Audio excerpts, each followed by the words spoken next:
on est fin mars et l'année au potager a bien recommencé.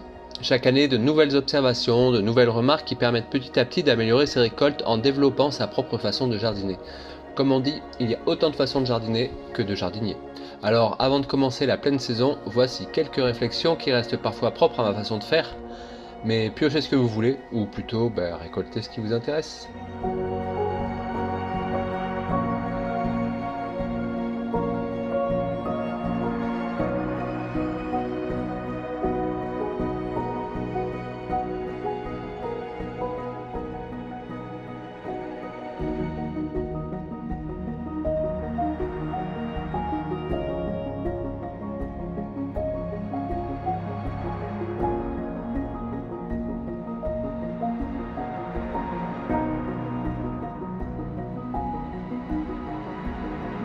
Pour vous donner un aperçu, à la forêt des Cotonnes, on s'occupe d'un potager d'environ 70 mètres carrés de planches de culture.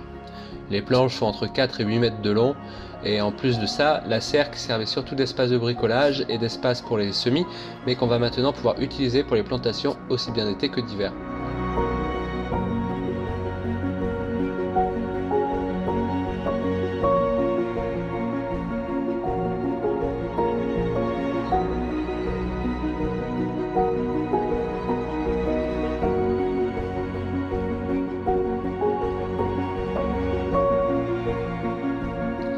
Avec le potager, on vise une quasi-autonomie alimentaire en légumes. Franchement, même si on continue d'en acheter au marché, on est déjà pas mal. Quand je dis quasi, c'est qu'il y en a certains que nous consommons beaucoup, comme les carottes, et qui sont longs et pas faciles à cultiver en comparaison de leur prix d'achat. Donc on préfère se concentrer sur les autres. Mais pour atteindre cette quasi-autonomie, il faudra clairement plus de place de culture. Je cherche donc à coloniser le grillage avec des courges grimpantes, des loufats, des haricots, des vignes, à envahir la serre aussi en suspendant des pots, à optimiser chaque coin aussi bien dans l'espace que dans le temps. Et une fois cette optimisation faite, s'il faut agrandir, là on avisera.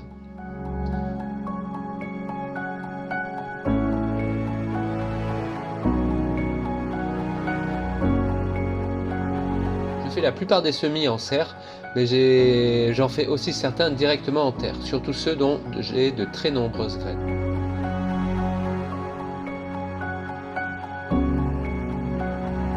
Jusqu'à présent, je préfère la commodité de commencer en serre. Ça permet de mieux protéger des intempéries et des prédateurs, de mieux contrôler l'humidité et d'arroser beaucoup plus vite des grandes quantités de plantes.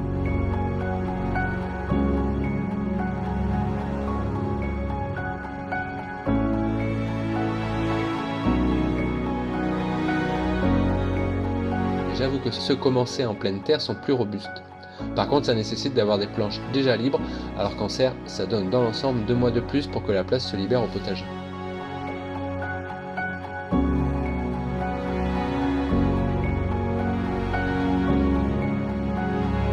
On a eu l'année dernière un énorme pied de courgettes qui nous a fait une sacrée production, et pourtant je ne l'ai quasiment pas arrosé, mais il est arrivé spontanément.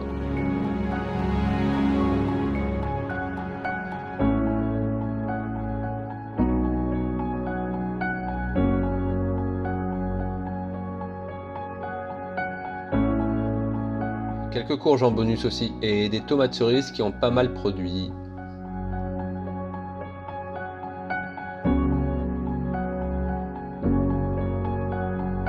Des pommes de terre aussi ont repoussé spontanément, c'est classique. Quand je destine la planche à une autre culture, je les laisse un temps jusqu'à avoir besoin de la place. Ça va me permettre d'avoir une bonne récolte de pommes de terre primeur. Tout ça pour dire que ce n'est pas parce qu'une culture s'installe dans le potager, sans y être invité, qu'il faut l'enlever. J'adore les cultures d'hiver parce que je trouve qu'elles nécessitent beaucoup moins de suivi que celles d'été, et surtout pas beaucoup d'arrosage en automne et hiver. Mais pourtant, dans la plupart des potagers, c'est une période en sommeil. Et si cette année, dans un petit coin de votre potager, vous testiez, mais attention, parce que même si c'est pour l'hiver prochain, ça se prépare dès maintenant. Alors tentez le coup, semez quelques poireaux ou betteraves, et jusqu'en avril, vous pourrez encore trouver de quoi manger.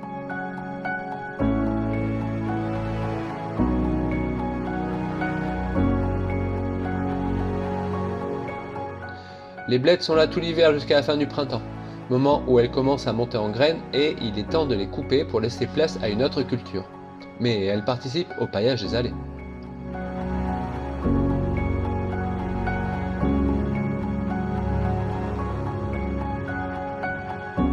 Pour les besoins en nutriments, comme je mets beaucoup de matière au sol, des feuilles mortes, du foin, de la cendre, des déchets de cuisine, en gros tout ce que j'ai sous la main, je ne me pose pas trop la question.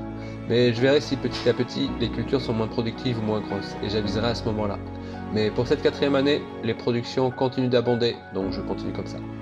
En 2024, c'était la première fois que je couvrais autant mon potager en automne.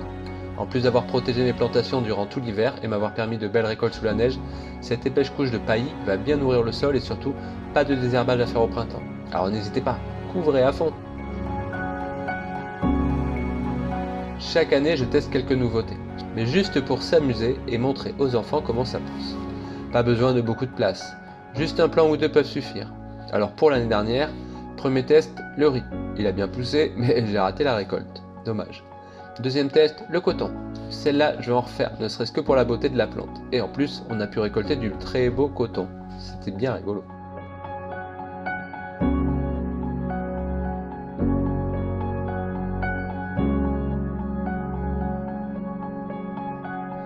Troisième test, le kiwano.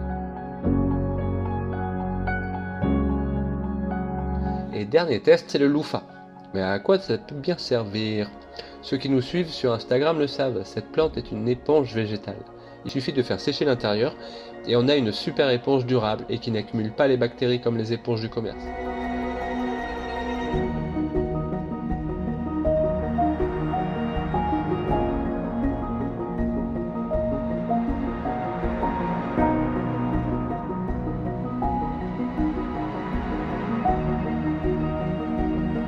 Et les enfants dans tout ça?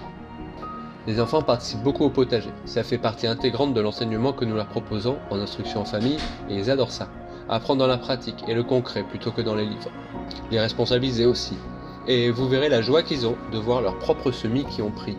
Comprendre la vie du sol, observer les insectes, écouter la nature, sentir la terre.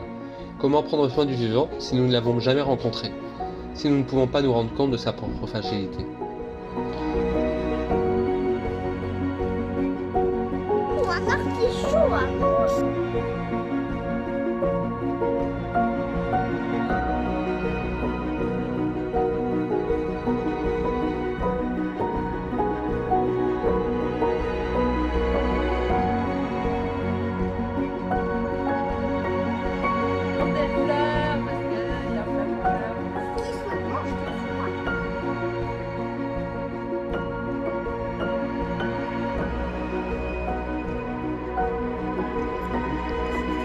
On a fini. Voilà quelques réflexions pour aborder cette nouvelle année potagère. Pour 2025, de nombreux plans sont déjà en place au potager. Cette année va vraiment être géniale avec de très belles récoltes.